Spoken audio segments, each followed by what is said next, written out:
नमस्कार दोस्तों, आप देख रहे हैं HVS स्टडीज़ और इस वीडियो में आपके लिए 29 नवंबर 2023 का करंट अफेयर लेकर आ गए हैं। करंट अफेयर के साथ साथ स्टैटिक जीके और रिलेटेड करंट अफेयर्स का रिवीजन करते हुए चलेंगे। अगर आप इस चैनल पर पहली बार आए हो तो चैनल को सब्सक्राइब कर लीजिएगा। वीडियो अच्छी लगे तो वीडियो लाइक करके ज़रूर जाइएगा। लास्ट में आपके लिए क्विज़ रखा है, उस क्विज़ को भी ज़रूर सॉल्व करके जाइएगा। चलिए बात करते हैं लास्ट डे के क्विज़ की। लास्ट डे आपसे क्वेश्चन पूछा गया था कि वज्र प्रहार 2023 is a joint exercise between which country. तो वज्र प्रहार किन देशों के बीच होने वाला एक संयुक्त अभ्यास है। तो आप सभी ने आंसर भारत और यूनाइटेड स्टेट दिया था और यही सही आंसर है। मेघालय में इसे ऑर्गेनाइज इस बार कराया गया। आज के पहले क्वेश्चन की बात करें। पहला क्वेश्चन है which neighbour country of India applied for BRICS membership. BRICS आपको पता है 2006 में बनने वाली एक संस्था है। ये मतलब एक संगठन है और ये इसमें स्टार्टिंग में 4 देश संस्थापक देश के रूप में थे। BRIC, B मतलब ब्राज़ील, R मतलब रशिया, I मतलब इंडिया, C मतलब चाइना। 2010 में इसमें साउथ अफ्रीका जुड़ता है और यह कहलाया जाता है ब्रिक्स। और अभी रिसेंटली में मतलब इसका टोटल 5 मेंबर हो चुके थे और अभी रिसेंटली में 6 इसके नए मेंबर अनाउंस किए गए हैं, जिनकी मेंबरशिप 2024 जनवरी से स्टार्ट हो जाएगी। मतलब इसके टोटल 11 मेंबर बन चुके हैं। अब किस भारत के पड़ोसी देश ने ब्रिक्स की सदस्यता लेने के लिए आवेदन किया है, और ये है पाकिस्तान। अब 2024 में जब ये 11 मेंबर हो जाएंगे तो सभी मेंबरों को एक साथ डिसाइड करना है कि पाकिस्तान इसका मेंबर बने या ना बने। क्योंकि अगर एक भी सदस्य यहाँ पर ऐसा कह देता है कि पाकिस्तान मेंबर नहीं बनना चाहिए तो ये ब्रिक्स का सदस्य नहीं बनेगा। ठीक, तो ध्यान रखिएगा। पाकिस्तान के जो फॉरेन ऑफिस के स्पोक्सपर्सन हैं, उनके द्वारा कहा गया कि हम ब्रिक्स के मेंबर बनना चाहते हैं और इसीलिए हमने इस पर अप्लाई किया है। ब्रिक्स की समिट 2023 में साउथ अफ्रीका में ऑर्गेनाइज हुई थी। मैंने आपको सारी डिटेल देने की कोशिश की। इसके 6 मेंबर कौन हैं? जो नए 6 मेंबर बने हैं उनकी बात करते हैं। Argentina, Saudi Arabia, UAE, Egypt, Ethiopia और ईरान। टोटल इसके 11 मेंबर हो चुके हैं, ध्यान रखिएगा। आगे बात करें। अब पाकिस्तान की बात हुई है। पाकिस्तान की कैपिटल है इस्लामाबाद। प्रेसिडेंट है आरिफ अलवी। प्राइम मिनिस्टर है अनवर उल हुक कक्कर। ये केयर टेकर प्राइम मिनिस्टर है। अभी चुनाव के बाद जो नए प्राइम मिनिस्टर आएंगे वो इनकी जगह ले लेंगे। ठीक, आगे बात करें तो इंटरनेशनली जो करंट अफेयर्स बने हैं उनको रिवाइज करते हैं। पहला क्वेश्चन पढ़ लिया। दूसरा, लुक फ्रेडन ये कौन बने हैं? तो प्राइम मिनिस्टर बने हैं लग्जमबर्ग के, यूरोपियन कंट्री है, ध्यान रखिएगा। जेम्स क्लेवरली ये स्वेला ब्रेवरमैन की जगह लेंगे यूके में होम सेक्रेटरी के पद के लिए। होम सेक्रेटरी भारत में होम मिनिस्टर के इक्विवेलेंट होता है। यूके के किंग चार्ल्स के बर्थ एनिवर्सरी पर कोरोनेशन फूड प्रोजेक्ट को इंट्रोड्यूस किया गया। साउथ अमेरिका की कंट्री है चिली, जो कि 95th मेंबर बना है इंटरनेशनल सोलर अलायंस का। टॉलेस्ट स्टैचू भारत के बाहर BR अम्बेडकर जी का USA में इंस्टॉल किया गया। और इंडिया ने MOU साइन किया है सऊदी अरेबिया के साथ ग्रीन हाइड्रोजन और सप्लाई चेन को डेवलप करने के लिए। इजराइल ने ऑपरेशन आयरन स्वॉर्ड हमास के अगेंस्ट लॉन्च किया है। और इंडोनेशिया जिसने हुस नाम की हाई स्पीड रेलवे प्रोजेक्ट को लॉन्च किया। ये साउथ ईस्ट एशिया की पहली हाई स्पीड रेलवे प्रोजेक्ट है। अगला question, where was the 2+2 meeting of India and Australia held on 20 November 2023। तो 20 नवंबर 2023 को भारत और ऑस्ट्रेलिया की 2+2 बैठक कहाँ आयोजित की गई है?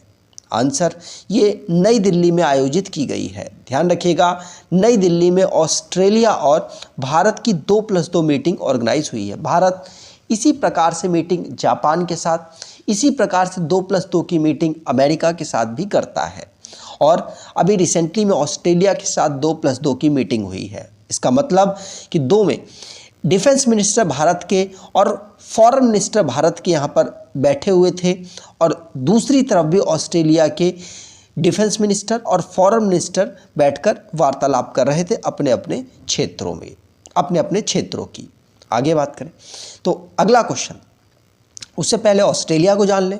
ऑस्ट्रेलिया के प्राइम मिनिस्टर है एंटोनी अल्बनीज। कैनबरा यहाँ की कैपिटल है और ऑस्ट्रेलियन डॉलर यहाँ की करेंसी है।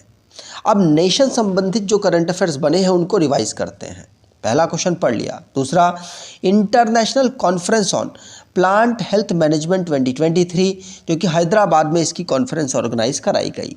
प्रधानमंत्री मोदी जी ने झारखंड से ट्राइब जो है उनके लिए अलग अलग स्कीम्स लॉन्च की, क्योंकि 15 नवंबर को हम ट्राइबल प्राइड डे के रूप में ऑब्जर्व करते हैं। अपार ये एक प्रकार का एक सिस्टम है, एक रजिस्ट्री है, जिसके माध्यम से सारे स्टूडेंट भारत के उनको एक यूनिक आईडी प्रोवाइड कराई जाएगी। ग्वालियर, जिसको सिटी ऑफ म्यूज़िक यूनेस्को के द्वारा डिक्लेयर किया गया। World food India 2023, Bharat Mandapam में इसका एक कॉन्फ्रेंस ऑर्गेनाइज कराया गया। और 7th एडिशन गंगा उत्सव का ऑर्गेनाइज किया गया है नई दिल्ली में। लेबनान में हजबुल्लाह जो कि 19th पोजीशन पर इजराइल में इन्होंने अटैक किया है। ठीक, आगे बात करें तो अगर आप कोई ई बुक परचेज करना चाहते हैं तो डिस्क्रिप्शन बॉक्स में स्टैटिक जीके या फिर करंट अफेयर का ई बुक है, आप परचेज कर सकते हैं। अगला question, Uttar Pradesh government declare 25 November as no non veg day. क्या? No non veg day on the birth anniversary of which great man. तो उत्तर प्रदेश सरकार ने किस महापुरुष की जयंती पर 25 नवंबर को नो नॉन वेज डे घोषित किया है? तो नो नॉन वेज डे घोषित किया है किसके? तो साधु TL वासवानी के बर्थ एनिवर्सरी पर। ध्यान रखिएगा कब? 25 नवंबर को इनकी बर्थ एनिवर्सरी होती है और इस दिन नो नॉन वेज डे यहाँ पर घोषित किया गया। ठीक, तो मांसाहारी से मांस मच्छी से दूर रहने के लिए इस डे को उत्तर प्रदेश ने ऑब्जर्व किया 25 नवंबर को। ध्यान रखिएगा, पूछा जा सकता है। ये साधु, जब TL वासवानी जी की बात करेंगे तो ये नॉन वायलेंस को प्रमोट करते थे, जो बेजुबान जानवर हैं उनके खिलाफ। इसीलिए नो नॉन वेज डे 25 नवंबर को इनकी बर्थ एनिवर्सरी पर उत्तर प्रदेश सरकार ने डिक्लेयर किया है। यह हैदराबाद में इनका जन्म हुआ था, ध्यान रखिएगा। और ये बाद में फ्रीडम फाइटर और इंडियन एजुकेटर के रूप में आगे उभरे थे। अगला question, which state government banned halal labelling on the food item medicines and cosmetic like dairy product, sugar, bakery item, peppermint oil, namkeen और एडिबल ऑयल। तो किस राज्य सरकार ने खाद्य पदार्थों और दवाओं और सौंदर्य प्रसाधनों जैसे डेयरी उत्पाद और बेकरी आदि में इन्होंने हलाल लेबलिंग पर प्रतिबंध लगा दिया है? तो अभी रिसेंटली में चर्चाओं में उत्तर प्रदेश में रहा, तो उत्तर प्रदेश ने ऐसा किया है। अब हलाल वाले जो प्रोडक्ट्स हैं, लेबलिंग वाले प्रोडक्ट्स आप उत्तर प्रदेश में नहीं बेच सकते हैं, उसके लिए पूरी क्राइटेरिया को फॉलो करना पड़ेगा। और अब आपको गवर्नमेंट ऑफिशियल जब आपको ये कैटेगरी देंगे कि ये प्रोडक्ट आपका हलाल की जो क्राइटेरिया उसको फॉलो करता है, तभी आप लेबल लगा सकते हैं। अगर बात करें तो कौन सी ऑर्गेनाइजेशन हलाल सर्टिफिकेट भारत में देती है? तो हलाल इंडिया चेन्नई, इसके द्वारा दिया जाता है। जामियत उलामा ई हिंद हलाल ट्रस्ट दिल्ली के द्वारा, हलाल काउंसिल ऑफ इंडिया एंड जामियत उलेमा मुंबई के द्वारा, और भी बहुत सारी प्राइवेट ऑर्गेनाइजेशन है जो कि ये सर्टिफिकेट प्रोवाइड कराती है। ठीक, आगे बात करें। अगला question, who unveil the statue of doctor BR Ambedkar in supreme court complex. तो सुप्रीम कोर्ट परिसर में डॉक्टर BR अम्बेडकर जी की मूर्ति का अनावरण किसने किया है? तो भारत के प्रेसिडेंट द्रौपदी मुर्मू जी के द्वारा डॉक्टर BR अम्बेडकर जी की सुप्रीम कोर्ट में जो एक स्टैचू है उसको अनवील किया गया। 7 फीट से ज़्यादा की ये लंबी है और 26 नवंबर को ये अनवील किया गया, क्योंकि इस दिन इंडियन कॉन्स्टिट्यूशन डे ऑब्जर्व होता है और कॉन्स्टिट्यूशन के निर्माता डॉक्टर BR अम्बेडकर जी को माना जाता है। अगला question, Which country has been declared as the chairman of International Sugar Organization for the year 2024? तो किस देश को वर्ष 2024 के लिए अंतर्राष्ट्रीय चीनी संगठन का सदस्य का अध्यक्ष घोषित किया गया? आंसर होगा ये। आप चीनी संगठन से कंफ्यूज होकर कोई और देश लगा सकते हैं, लेकिन भारत को यहाँ पर अंतर्राष्ट्रीय चीनी संगठन का अध्यक्ष घोषित किया गया। चीनी का मतलब चीन मत मानिएगा, शुगर, यहाँ पर इंटरनेशनल शुगर ऑर्गेनाइजेशन की बात हो रही है। 63 काउंसिल की मीटिंग हुई, वहाँ पर भारत को 2024 में जो होने वाला है, जो भी इसकी बैठकें होंगी वो भारत के द्वारा चेयर्ड की जाएंगी। ठीक, आगे बात करें। अगला question, India formalized memorandum of understanding on semiconductor with which block? तो भारत ने किस ब्लॉक के साथ सेमीकंडक्टर पर समझौते ज्ञापन को औपचारिक रूप से MOU साइन किया है? ये यूरोपियन यूनियन के साथ भारत ने यहाँ पर साइन किया, जिससे कि भारत में और साथ साथ यूरोपियन यूनियन के साथ रिलेशन करके सेमीकंडक्टर की फील्ड को डेवलप किया जा सके। ध्यान रखिएगा, पूछा जा सकता है। अगला question, India's first sloth bear rescue centre is located in which state? तो भारत का पहला स्लॉथ भालू बचाव केंद्र किस राज्य में स्थित है? आंसर होगा ये कर्नाटका में अवेलेबल है। कौन सा? भालू बचाव केंद्र, स्लॉथ भालू बचाव केंद्र कर्नाटका में अवेलेबल है। ध्यान रखेंगे, पूछा जा सकता है। अगला question, when is national organ donation day celebrated?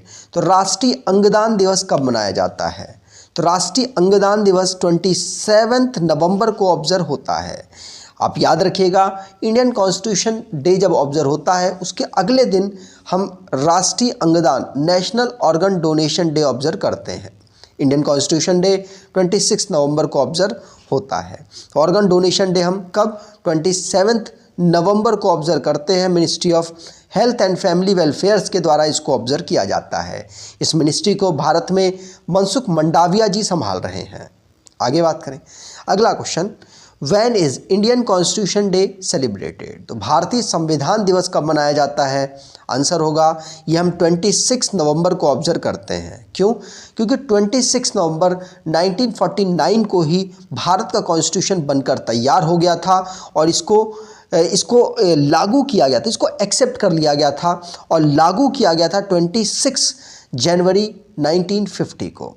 ध्यान रखिएगा, 26 नवंबर 1949 को भारत की असेंबली ने एक्सेप्ट कर लिया था इस हमारे कॉन्स्टिट्यूशन को, इसीलिए 26 नवंबर को हम ऑब्जर्व करते हैं इंडियन कॉन्स्टिट्यूशन डे।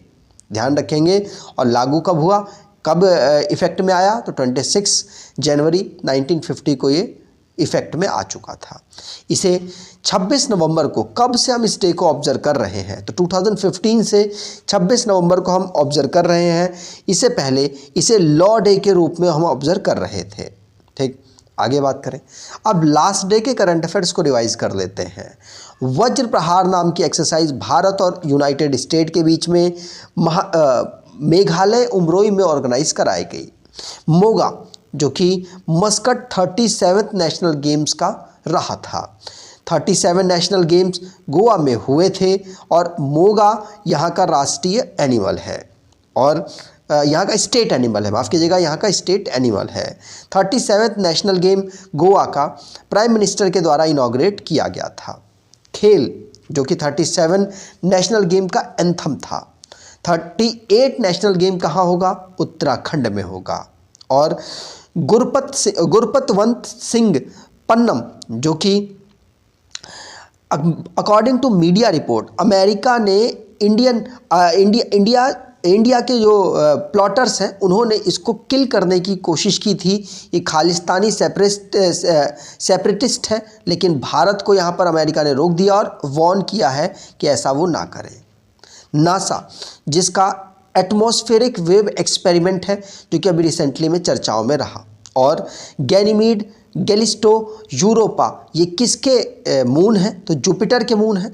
और अभी रिसेंटली में जूसी नाम की एक मिशन चल रहा है यूरोपियन स्पेस एजेंसी का, जो कि जुपिटर के जो मून्स हैं उनकी स्टडी कर रहा है, इसीलिए अभी रिसेंटली में चर्चाओं में रहे हैं। आज के क्विज की बात करें तो Uttar Pradesh government declare 25 November as no non veg day on the birth anniversary of which great man. तो उत्तर प्रदेश सरकार ने किस महापुरुष की जयंती पर 25 नवंबर को नो नॉन वेज डे घोषित किया है? कमेंट बॉक्स में डिटेल में आंसर दीजिएगा। अगर आपको ये वीडियो अच्छी लगी है तो आपसे अनुरोध करूंगा वीडियो को लाइक कर दीजिएगा, चैनल को सब्सक्राइब कर लीजिएगा और एटलीस्ट अपने कुछ दोस्तों तक वीडियो को शेयर ज़रूर कीजिएगा। धन्यवाद।